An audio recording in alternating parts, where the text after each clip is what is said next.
Another easy prey, Amy said aloud. She was looking outside the window to the droplets drizzling down a man's umbrella. The classes were over. Her hips and her curly caramel hair sashayed towards the lounge where the parents' meeting was happening.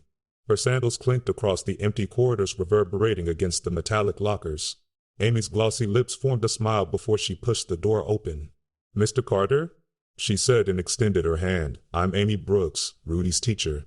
A man in a blue shirt, khaki trousers, and a simple blue tie sat on the couch. Reclining on the couch across from him, Amy crossed her legs and her pencil skirt slid up. Mr. Carter clasped his hands on his lap and said, "Miss Brooks, it's a pleasure meeting you. I won't waste your time. Isn't it weird everyone in your class always gets an A? Rudy studies hard but he gets the same A like everyone in your class." She smiled at him. "I understand your concern, Mr. Carter. I would be concerned too if my child was putting in a lot of effort and receiving few bucks for all his apple juice." She focused on his eyes and leaned forward. "Can you tell me more about what Rudy has said?" Mr. Carter replied, "Miss Amy, you are the best around here. Every father and mother says so. But other kids don't grind that much and still get the same fantastic A. Don't worry, Mr. Carter, Rudy is an excellent student. I've even mentioned him in a few staff meetings." He pulled out a paper and a pen from his pocket. "Sorry, Miss Amy. I have here a complaint format the new principal gave me." Amy rubbed her neck to clean the cold sweat that came down, and her hand slid to her knotted stomach.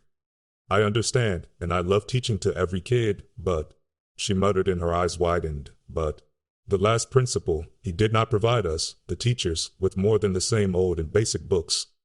"I don't know, Miss Amy." Mr. Carter put aside the pen. Amy placed her elbows on the table between them and licked her lips. "It's hard to be a parent, I'm sure. You want the best for your son. Miss Amy, I hope this report won't affect you at all." When Mr. Carter grabbed the pen again, Amy's fingers grazed his hand. "I really want to be the best teacher. To make a difference," Amy said. "Yes, Miss Amy, of course, I understand that," he said.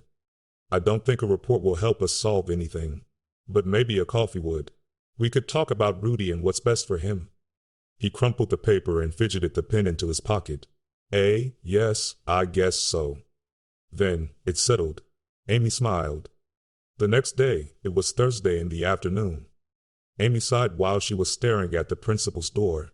The new principal, Dean Jackson, all the sounds from boys playing mobile games, the screaming from women reading a new trendy magazine, and the music of new pop tones and heavy metal bands vanished after classes. Outside there was the distant rumble of thunders. Amy tweaked each curl of her caramel hair, smoothed her pencil skirt, and reshaped the frills of her blouse. She pushed open the door.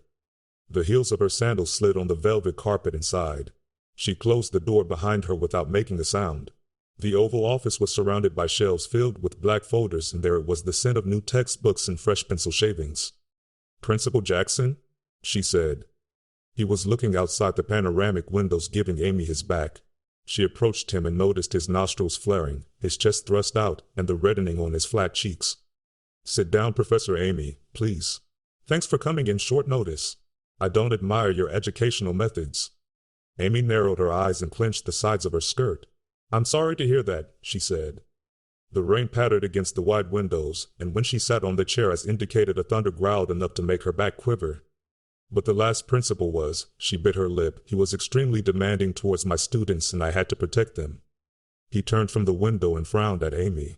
He easily towered the top shelves and pulled out a red binder with Professor Amy evaluations written on the front, which he spread open across the desktop. "I have inspected all your recent evaluations. Why are you providing my students inadequate evaluations? Everyone achieved A on everything." The sound of the rain became a constant hammering against her blushed ears. "The students are young," she said. "I want them to feel successful. They are so lively and passionate." She peeked down at her trembling hands. "I get along with each and every one." "Absolutely, I can't refute the reports from students and parents. How did you accomplish many perfect reviews?" "That's how you got your generous bonus," Principal Jackson said. Amy curled her lips into a smile, and her eyes gleamed upon him. Then she said, "The parents delight in seeing their teens are happy. I've struggled to maintain that bonus." Amy continued, "And I know someone of your impressive stature would appreciate our public and excellent image." The principal crossed his arms. "Professor Amy, there is a student in your class, Travis Clark. I reviewed all his math tests, and he got a D, but you changed everything to an A+. That can't be right, she blinked and said. It must be a mistake. Jackson barked. Professor Amy, meet with his uncle and legal tutor, Evan Clark. You have 2 months. Give your class an adequate math evaluation, especially for Travis. If you make him a B or more, then I won't pull out that bonus from your hands. Now, it was Friday in the afternoon, after classes. Amy was walking around the school building. She checked the hour on her phone, her eyes widened. She was late for the meeting with Evan Clark. She scampered along the sidewalk. Her to-go coffee spilled down her skirt, but still she hurried up. The sunlight, pouring through the canopy, cast the long shadows of her pencil skirt in long strides against the bricked exterior of the school. Amy dashed through the parking lot as a shortcut and passed by her parking spot, which read Amy on it. It should have been empty because she left her car outside, but a white Beetle was parked there. A tall man with shoulder-length hair, aquamarine eyes, and a stubble beard got out of the car. The guy looked at her through his heavy dark glasses. "Excuse me," Amy said. "I think you're in my spot." Checking the hour on his wristwatch, he said, "Oh, I am late for the meeting?" "Nope." Amy pulled out a napkin from her pocket and wiped the spilled coffee from her skirt. "Late for the meeting? But that's my parking spot." "It's reserved," she said. He scanned her in the spot marked with her name. "Huh, Amy Brooks? Travis' teacher? I'm his Uncle Evan." "Hi there." Evan gave her a quick handshake. "Oh," she said, her cheeks flushed, her lips eased. "You are Travis' uncle? It's a pleasure to meet you, Mr. Clark." Hips wriggling along the way, heels clicking across the empty halls, she sashayed ahead of him and reached the lounge room. After both sat on the couches, she placed a stack of papers on the table across and explained, "Evan, Travis is a special boy. Although he is a genius with words and art, I've been looking at these tests and with math he is different." "Different? Travis is special, I know that," he said. Amy placed a leaflet across the table. "His math grades are. I think this specialized course on math could really help him." Evan scouted the paper and frowned. "But why? Aren't his grades A on each test?" "Although grades are important and Travis is brilliant at art, it is my job to nurture his other skills." Evan pulled out a notepad from his pocket and a purple pen, then his hand was jotting down something. "But because parents say you are the best teacher in town, I bet you are better than those courses." She grinned and leaned back against the couch. "Oh, thank you. You are so sweet." "It's a gift," she said. Evan leaned forward and whispered, "Teacher Amy, in secret, Travis loves you. Because of you he wants to be an artist. But now you want to take that freedom away?" "You're absolutely right. He loves art. He loves his freedom," she said, and leaned forward to put away the leaflet. She smiled and continued, "Maybe he needs something more personal, like a private tutor. We could find someone." He stopped jotting down on his notepad, cut out the page and slid it across the table towards Amy. Amy gaped at the paper in her hands. Shimmering curls, sitting atop a desk, legs crossed, smiling. It was her, a drawing of her, Miss Amy Brooks, in her natural habitat, the classroom. Before Amy could return the drawing back to him, he stood up. "Then Teacher Amy, I'll be waiting, you know my address. Ask that tutor to come." Later that night, Amy arrived at her apartment. The door closed behind her. She dropped her tall sandals, which thudded on the wooden floor, then sat to rub her sore feet. She reached Sammy, her goldfish. "Oh, Sammy, are you hungry, my queen? You and I need something tasty right now," she said aloud.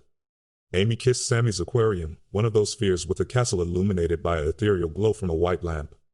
"Oh, yes, yes, my pretty queen. Oh, Sammy." Amy poured Sammy the pellets and watched her eat all of them.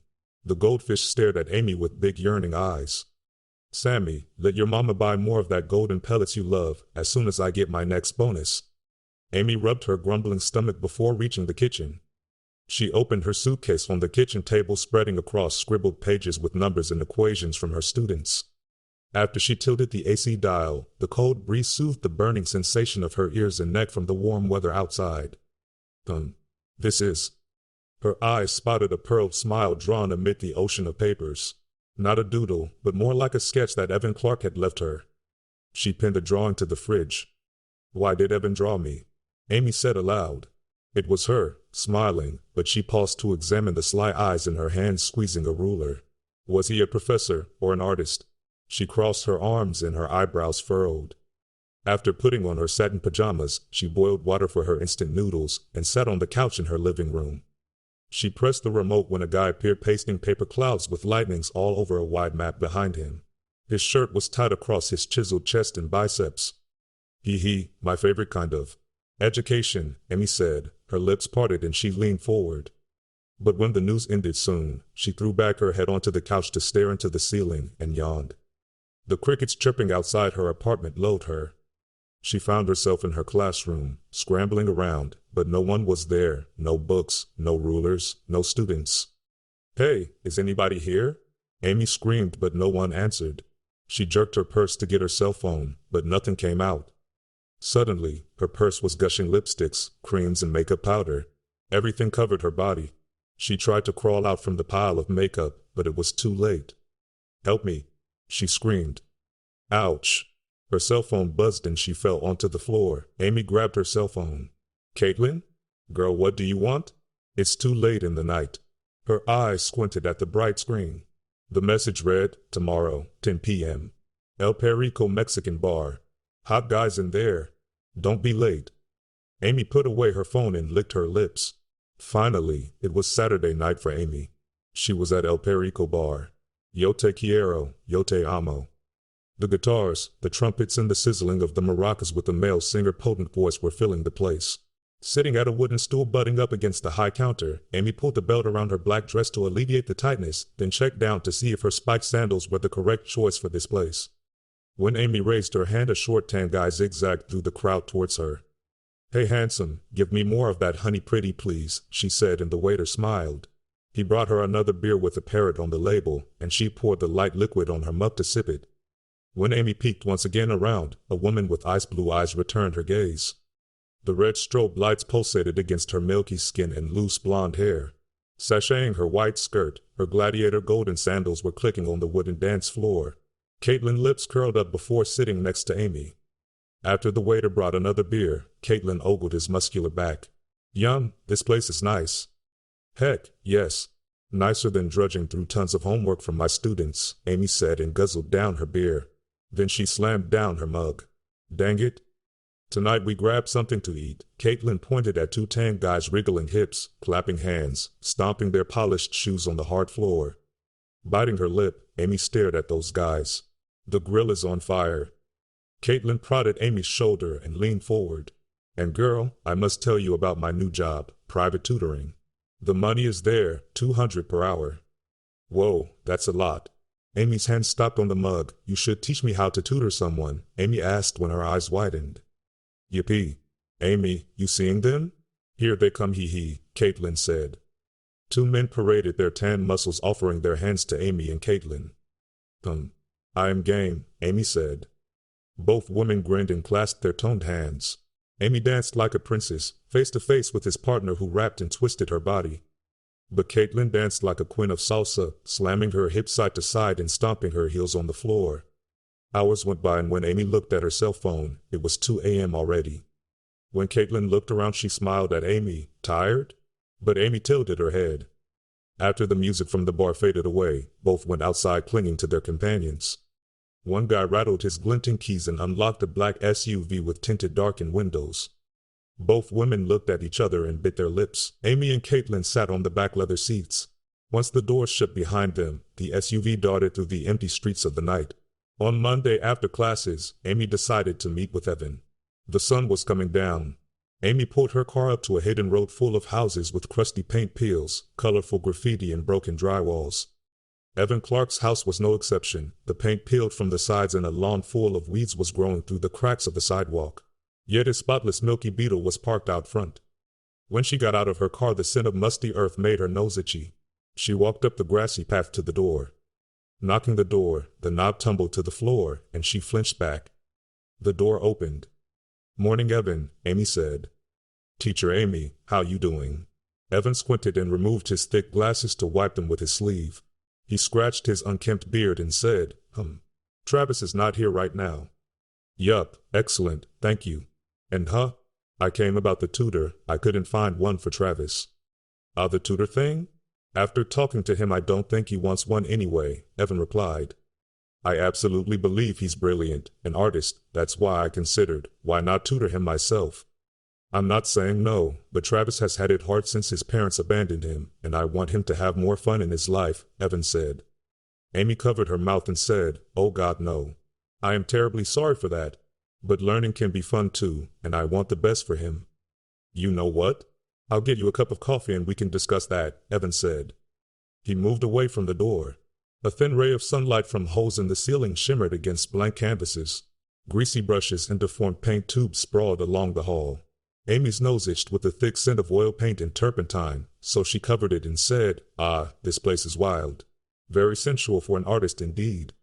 Evan replied, "So come in, teacher Amy, and don't stray away, hee." She took off her sandals and followed him into the dim light of the kitchen. "Black coffee?" he asked.